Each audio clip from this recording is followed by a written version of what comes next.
And I don't know, and I'm not getting into this, but the point is, so here's what I wanted to ask you: did you see anything of what happened in the European football tournament? Mm-mm. Because you're in New York, there's no reason for you to watch that. But so the England team. Mm. Let me say this, just so because I feel like nobody's saying it. Let me just say this: this England team, Mm. this national England team, had more black players in it than I have ever seen from an England squad, ever. Mm. Ever. Yeah. It looked, and this is going to piss a lot of racists off, it looked a lot like the French team. I was just gonna say that. I remember the last time the French team was the blackest team I've ever seen. It was an African team. Well, yeah, because the French team historically has a lot of black and Arab players in it. Yeah. A lot. Like a lot of Muslim players, a lot of black and Arab players, like brown players. It's the history of the colonialism, right? So right. The French the team UK has the same history of colonialism, but less in Africa and more in Southeast Asia. And this is the thing, and South Asians in the UK don't make it into football. So I've actually been researching this. It's not that there's not Asians that play football and who are really good at it. There are. And what they can't figure out is why they're not making it into the league. They and literally I've been watching YouTube videos on it, and people who are like pros, who like in football, you know, who like know a lot about football, who are commentators and stuff, they keep asking, they're like, why don't we have any Asians? There are Asian kids in the football and the youth clubs who are really good. And it is a combination of things, right? I don't want to just make it like a straightforward thing. It is a combination. Culturally speaking, South Asians tend not to, like, when you come from that background, some of your parents and your grandparents, they ain't really down for you to be doing that. That's not true. So that's not true, because what you're seeing is more South Asians in the UK are going in sports like fighting, boxing, kickboxing, and they have pros, like, you know, in like in different leagues over there, like fighting and stuff, you know. It's just in football that you don't see it, but you see it in like the fighting sports. So you see it in cricket. In cricket, yeah. You see it in cricket. Well, that's the other thing. No, but cricket, but there's no British South Asians in cricket. Cricket is a South Asian sport in South Asia. Like, that's where most of the brown cricket players are from. No, that's true, but there's a bunch of British South Asians in cricket. Really? A bunch. Oh. Like a bunch. Like one of the England team's current best cricket players. I'm not that big on cricket, so y'all don't make fun of me, but one of the best ones, like big ass beard, fat, big ass beard, mad South Asian, like huge, looks like an imam. For real. Like, as soon as I saw him wearing the English shirt, I was like, y'all aren't terrified? He ain't scaring none of y'all? But that's like, funny. No, he's super cool dude. But in any case, all right, so the point I'm making is this Euro 2020 thing, right? Or Euro 2021, whatever it was. But the point is, it ends with this England team. Let me say this much. I was conscious. Me and DJ, me and my brother have always, all our lives, wondered about why that wasn't increasingly the case, right? So why there wasn't greater black representation in the English football team, the national team, given the number of black players in the domestic league. I was like, well, you would think there would be more, but fine. Racism, history, blah, blah, blah, blah, blah, blah. It's changed, and there are much, much more now than there have ever been. Cool. Nevertheless, that comes with, it's a double-edged sword. It comes with a negative. The negative is, well, what happens when y'all lose now? Because when they lost, when it was like a majoritively white team, they were greeted with, like, you know, condolences and love and what have you, and we'll try again next time, and the lads did us proud, and so on and so forth. If it's a majoritively black team in a post-Brexit United Kingdom, my immediate thought was, ooh, y'all better win something. Those sentiments of disappointment today in England are mixed with anger at the targeting of the three English players, one of them as young as 19, Bukayo Saka from London. He missed the last penalty kick to give Italy the title, and he and the other two, Marcus Rashford and Jadon Sancho, have all been targeted online with racist abuse. The coach this morning, Gareth Southgate, called it unforgivable. There is an issue, obviously, in football. There is an issue in society where we feel it's acceptable basically to criticise players for sporting actions because of the colour of their skin. Like, this ain't gonna be pretty. I'm surprised, honestly, that in this political climate that there's a big number of black players on the British national team. Well, a large part of it, let me not be completely naive, but a large part of it does come down to the manager. And this manager is unlike, not that I'm implying that previous English managers have been racist, but he's very conscious of that issue. The difference is that he's quite conscious of that issue, and he's been quite deliberate in trying to be as proactive with respect to being equitable and fair and just, and Is so on the and so manager forth. white? Yes. Oh, okay. No, but he's gained a place in almost everybody's hearts. He's been like the coolest dude the whole way through this tournament. Kept his head, been real nice, and just said and done all the right things. Fully supported the Black Lives Matter movement, fully supported players taking a knee, fully supported black representation, fully criticized any England fans who were racist. I mean, the guy hasn't really put a foot wrong at any stage. I can't really be like, oh yo, now he wowed out here. He was pretty much okay the whole time. My point is, so this happens. They lose at the final, and the inevitable like wave of racism goes through social media, right? Just a wave of racism. And it didn't help that they lost on penalties, and 3 of the penalty misses were from 3 black players. So everybody targeted, all the racists targeted them. It was like, these are da-da-da-da. And you can imagine, and one of these kids is 19, fam. Like, he's 19. Like, he's at an international tournament for the first time in his life. He got to a final for the first time in his life. He took a penalty. It's one of the most like high pressure situations a 19-year-old could be put under, with a whole nation on your back. You know 70 million people are watching you take this kick. And you missed. He missed? Yeah. And it happens. Like, okay, cool. You're 19. It happens. You miss penalties. Like, what do you want? You missed. Like, the England team is full of players who have missed penalties, including the manager. Right, yeah. Historically, this is what England do. But because he's black, now there's a backlash. Now it's like, yo, and it didn't help that his name is Buyako Saka. That doesn't help. Why? Because it's not as though his name was like Sean Wright Phillips, like we've had previous, or his name was whatever else, with like an anglicized name. He has a foreign sounding name. It doesn't help. Yeah. He became the target for a lot of this. So the other 2 who also missed penalties, but who were black English players, was Jadon Sancho and Marcus Rashford. But those 2 have, my suspicion was that their anglicized names and their slightly lighter skin meant that they got less of the brunt of it. And then this kid, the 19-year-old, who's darker skinned with an African side of the name, he took like all kinds of crap for a 19-year-old. Now, that is in what sense? Like, what was happening? Oh, all kinds of abuse. Was like it just online? People were saying almost. Things? Was it... Yeah. Almost all online, and all kinds of horrendous racial abuse, to the point that, yo, they found people. Okay, one of the people who was racially abusing him is a phys ed teacher, a PE teacher for a school in the UK. That doesn't surprise me. And everybody's like, you teach kids, fam. Teachers are notoriously racist, at least here in the US. Okay, I don't know that that's the case here, so I'm not gonna say that. But growing up, I had a lot of racist teachers. I've had a couple, but like, fam, you can't. He was like putting monkey emojis and telling people to get back to their countries and gunners or whatever else, and calling them all kinds of horrible epithets. And I'm like, homie, you teach kids that are black and brown. You know what would be the best punishment for England and France and all these countries?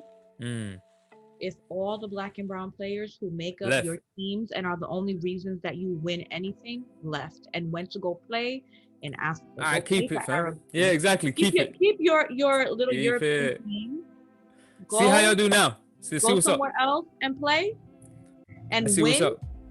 And watch when Nigeria wins the World Cup. Ghana. You're gonna be mad when Ghana wins the World Cup. And Ghana could, for real. Like, Ghana actually could. With the players they got, they could. Yeah. And imagine if these black British that's my point. Left and went, they could. They really could. I mean, at some point, because I get it. Like, you get more money playing for European teams. I understand that. But at some point, it's not like the African teams aren't going to pay you. They'll pay you. Move to these countries. The money will probably get you further there than in the UK. And But all right, you don't have to deal with the same. You don't have to deal with the racism of the fans. You don't have to deal with the league. Like getting in trouble with the league, like I know some players have when they speak out about racism. You don't have to deal with any of that crap, and you still get to play. And the best part is you get to now beat the racist team or the racist team. Facts. But this is what raises the problem that I wanted to talk about. There's a specific issue that this raises that I wanted to talk about today, and this is what I want to ask you about particularly. But I've just realized we're 27 minutes in, there'll be no intro. So let me just intro this thing. Let's get into a real seminar mood. Let me intro the thing so Missy isn't going crazy, tearing her hair out in the background for the editing. She's like, yo, you never introed. How do I know when to start the edit? All right. Let me do the intros. Let's get the intros in. All right, so we here, Dr. E's Open Seminars. We open seminar number 59, I want to say, this week. Yeah, we're here every single week, same time, same place. Monday, 7 p.m. GMT, 2 p.m. EST. It's education for a new generation. The kind of expertise you usually have to pay through the nose forward, sitting in those dry ass lecture theaters with those crossy old white men, but we bring you that education a little bit different way. We bring you that idealist education, the kind of education you thought you were going to get when you went to university instead of doing all those boring ass logic seminars and what have you. So we try and bring like a real seminar vibe to our educational platform, real experts. So I'm your boy, Dr. E, director and lead tutor at TBT, philosopher extraordinaire, all those wonderful things right there. That's your girl, Tanzim, the great dictator, obviously, with her wonderful 3 platforms. We won't have you run through them today because you're terrified. Vote for me in the dictator election. Only candidate running. Oh, okay. The one. With the only one. Yeah. But yeah, so that's your go, Tanzim, PhD to be and all that. And of course, shout out Karine in the background doing all of our posts and what have you. Y'all can just, and anybody want to say anything to Karine in the chat, y'all can hit up Karine. Karine will be sending all of our links and hashtag and everything we'll be saying and going to else. So thank you, Karine. And if you don't have a Karine in your life, go get one. Be nice to her because you need one. And then Missy, of course, like we said earlier on, doing the editing and what have you. So this is the live version of the seminar. Y'all see the lives every single Monday, as I said beforehand. And then the edited version of the seminar goes up on a Saturday where y'all get the cinema escapes and y'all can hit the subscribe buttons. And then y'all can do the signups and go to wherever else. So y'all find us on SoundCloud, Instagram, Spotify, wherever the fuck. We everywhere, fam. Like we everywhere. The mix is everywhere. The podcast is everywhere. Everywhere. And there'll be a Patreon coming soon. But we get to that later. Now, having done all those intros, today it's supposed to be a lessons from lit kind of seminar. So we pick a text that we kind of decide that we want to focus on because we feel like there's something important in it, derived from our particular areas of expertise. And then we just, we break it down in the way that the universities won't. Now, having said all of that, and on this topic of the Euros, and the racism towards the players from the fans, here's my question for you. Because you said, well, y'all could just switch, right? I mean, I know we're not really saying that they should or that they could, whatever. But no, I am saying that they should. No, hold on. No, hold on. Because we don't know people's circumstances. But what I'm saying is, yeah. Here's my question for you. Because we are supposed to be talking about Franz Fanon, and we are supposed to be talking about chapters 4 and 5 of Black Skin, White Masks, which is about the so-called, chapter 4 is the so-called dependency complex of the colonized people, and chapter 5 is the fact of blackness. And in chapter 4, it deals with some of the things that we're talking about here, right? And what I'm asking you is, or what I wanted to ask you first is, do you think a person, how do I put this to you? All right, do you think somebody of an ethnic minority, aware of racism, obviously, aware of racism, and aware of what comes with attention and fame and so on and so forth. So let's say an athlete. Do you think an athlete from an ethnic minority could ever really represent their nation in a way that, like, without feeling a sense of reservation? You mean an ethnic minority representing a Western nation? Yeah, so I mean, we're talking about the Euros, right? So we're talking specifically about, like, a black or a brown player. If we're talking about Colin Kaepernick or LeBron James or Marcus Rashford or whoever.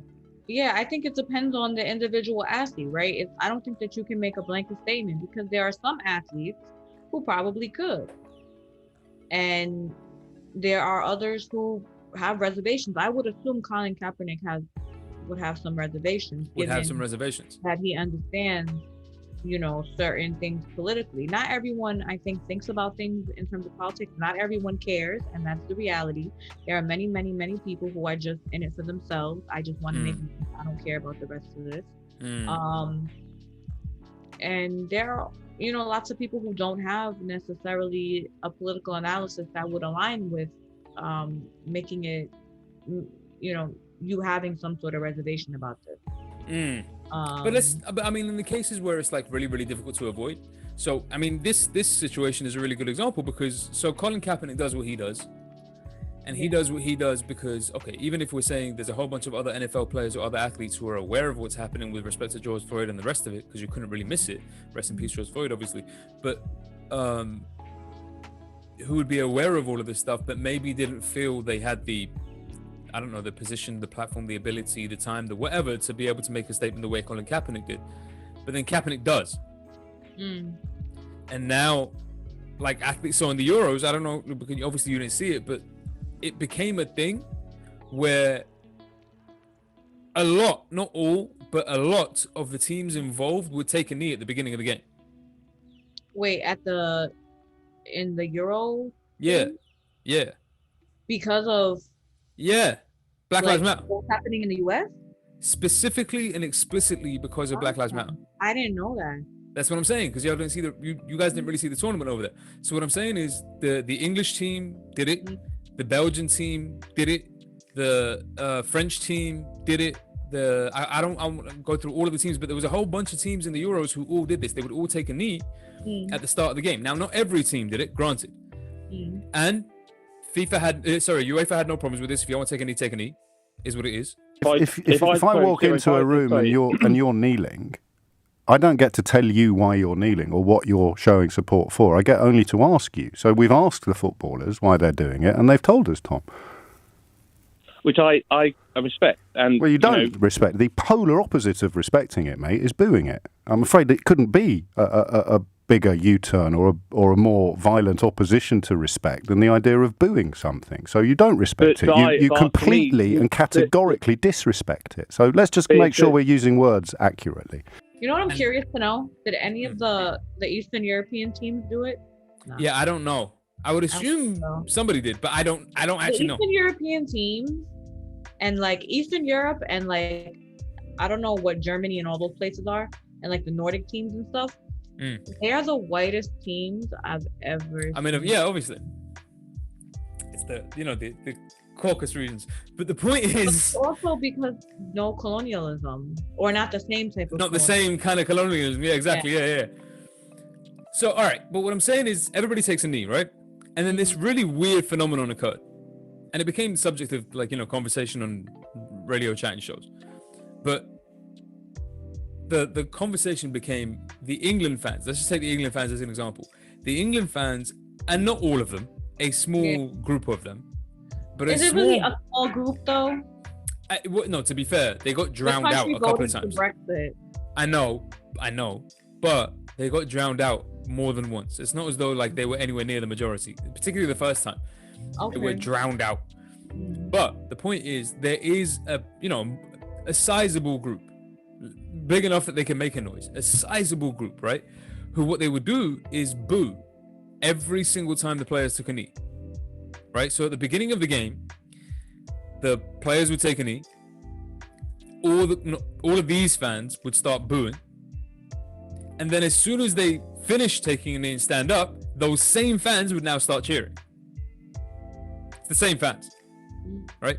And their thing was they wanted to send a message to the players that they didn't like their Black Lives Matter support, but they do support them as players. Now, wait. You wanted to tell the majority black players on the team, we don't think you're human beings and that your lives matter, but we support you when you're playing football for us. Now shut up and go kick. Yes.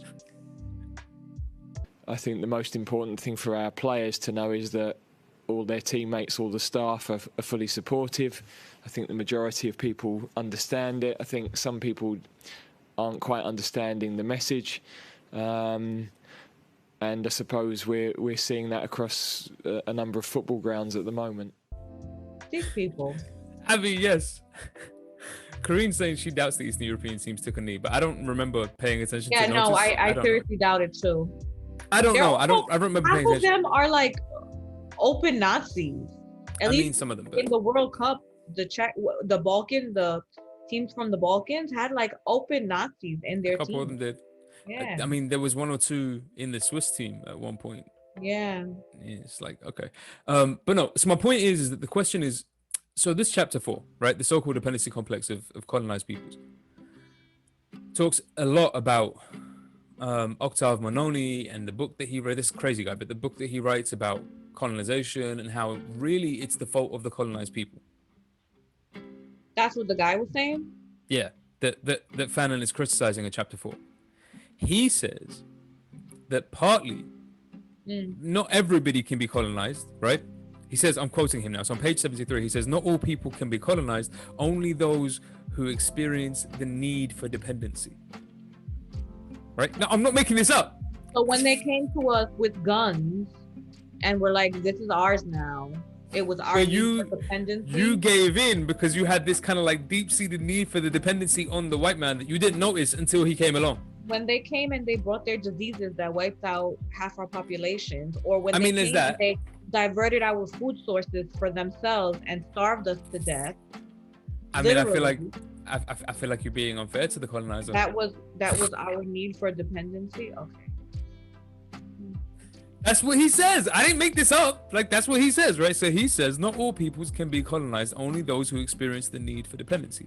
He goes on, right? The argument he says is European civilization and its best representatives are not responsible for colonial racism. They are responsible for colonialism. They are not responsible for colonial racism. And he makes this distinction. And this is what I want to talk to you about with respect to kind of the Euros here. He makes this distinction. And the reason for that is this. Look, we've already mentioned this, but think about this. The manager of the team, of the England team, as far as I can tell, is not a racist. As far as anybody can tell, he's not a racist. He seems like the nicest guy. Like, he seems like a really cool, really nice guy. I've got no qualms about saying that with respect to Gareth Southgate. Cool. I would assume that the majority of the people in and around the actual England team are not racists. I would assume that. When you say in and around, you mean the people that work for the team, the people I mean like the coaching staff, the physios, the physiotherapists, the medical staff. I would assume these people are not racist. I would make that assumption. I feel comfortable in that assumption. Yeah.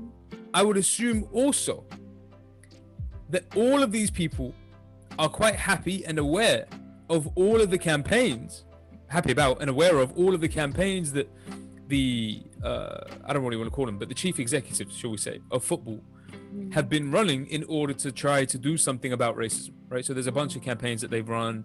They've shown their support for the taking a knee. They haven't tried to stop it, so on and so forth. They're allowing the players to do that, blah blah blah blah blah blah blah. There's a bunch of campaigns designed in order to fight racism, particularly in football. And I'm not saying I defend all of this. I'm one of those people who says they don't do anywhere near enough. But what I'm saying is, all of these are what Mononi would consider to be the best representatives of European civilization.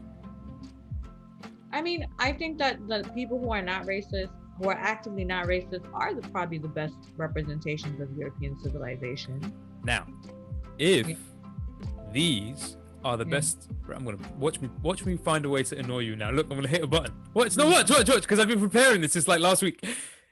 If all of these are the best representatives of quote unquote European civilization, using Mononi's terms, right? And if all of these are not racist as far as we can tell, and if all of these are responsible for the structure or the institutions of football, then how can you say that there's structural or institutional racism? Well, the thing is, first of all, I think that, I don't know what you think you did, but you didn't do anything. It's okay, because you're too tired, but I'm getting there. That there's, how do I explain it? They might not, so these individuals are probably not racist in the sense that they see a black or brown person and they hate them, right? But there's other ways of being racist that you don't even notice, that you don't even realize are racist or are messed up or are, you could have biases. You could have all kinds of, even if you have stereotypical ideas about Black and brown people. That is also a form of racism. It's not the violent racism of like Sure. pure hatred, Sure. there's different types. And No, I'm so with you. and I'm pretty sure that even though I am sure I agree with you, none of these people I don't think are like violent racists or overt racists, but I'm also sure that they have their own biases and stereotypes. And when you're part of this institution, you make up this institution, those things get translated into institutional and systemic racism. I think that's a lot of times what underlies the systemic and institutional racism. It's oftentimes, not always, this like overt, like rabid hatred. It's not the racist fan type of racism. You know what I mean? It's like that nice liberal, polite racism. In America, we have liberal white racism, Oh, I knew a Pakistani too once. Yes. Oh, yes, Right. I did. I had a Pakistani once. Yes, he was lovely. Yeah. Wasn't like the others. Okay. Yeah. That. Yeah. But it's that, and I think that that's a lot of times what is really behind structural racism. And don't get me wrong, there's also overt racism behind structural racism as well. Right. I'm saying, like, speaking in terms of like the football stuff. But I would okay. assume and that's where the structural comes in. But no. Don't try and weasel out this. Let me ask you a question again. So in this particular case, right, in this particular instance, you got a bunch of fans, and not even all fans, a bunch of fans though, who are being explicitly anti-Black Lives Matter. I don't know what that could be other than racist, right? I don't know how else to cast that. Right. I did hear a couple of people calling into a radio show talking about how I'm not being racist. It's just because Black Lives Matter is a secret Marxist plot, and I'm anti-Marxist. And I'm like, no, this is actually okay. So there's a right-wing conspiracy in this country. I don't know about over there. I'm sure the U.S. has some form of it, if it sounds like it. But there's a right-wing conspiracy that the communists, the blacks, the Muslims, the Mexicans, they're all getting together to ruin America. They want to take it over. They want to ruin everything. They want us to forget who we are.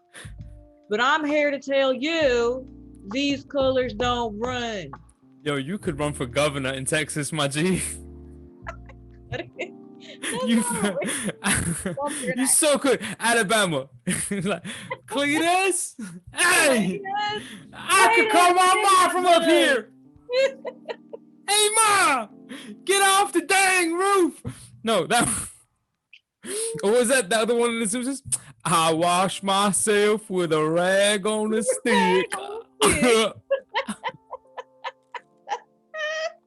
Cletus the slack-jawed yokel. Hey, you know what? I could call my ma while I'm up here. Hey, Ma! Get off the dang roof!